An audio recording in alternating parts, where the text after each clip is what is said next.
kelas 2 AD1 pada kuliah kewarganegaraan kelompok 4 dengan judul bagaimana nilai dan norma konstitusional Undang-Undang Negara Republik Indonesia tahun 1945 dan konstitusionalitas ketentuan perundang-undangan di bawah UUD.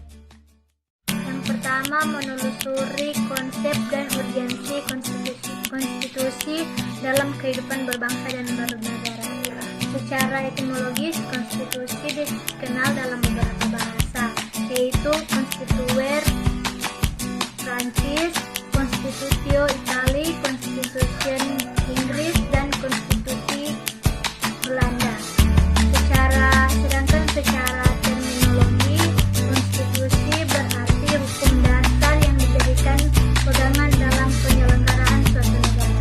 Fungsi konstitusi yang pertama, membatasi kekuasaan penguasa agar dalam menjalankan kekuasaannya tidak sewenang-wenang.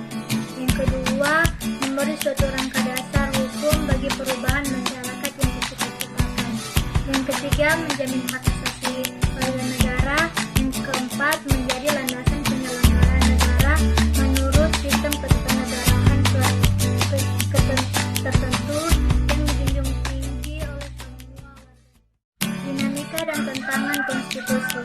Yang pertama, dinamika Pancasila ada yang pertama, Undang-Undang Dasar Negara Kesatuan Republik Indonesia tahun 1945. Yang kedua, Konstitusi RIS tahun 1949.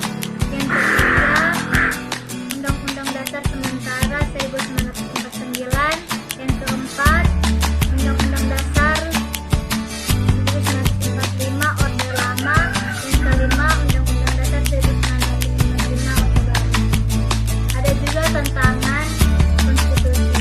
Yang pertama, pada tahun 1997 terjadi krisis ekonomi moneter, harga melambung tinggi dan jual beli menurun, serta nilai tukar rupiah pada mata uang asing merosot.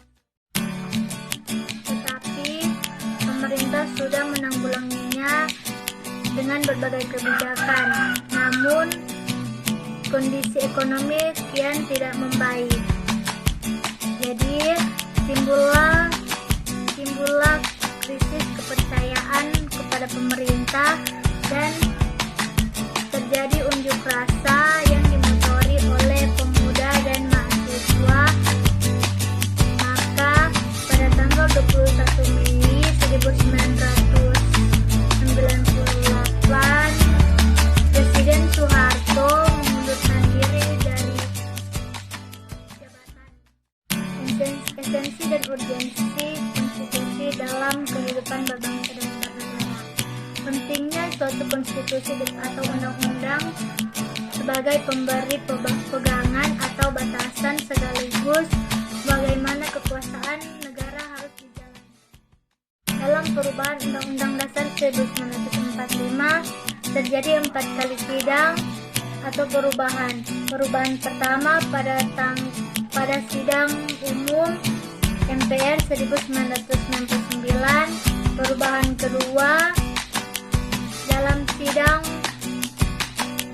tahunan MPR tahun 2000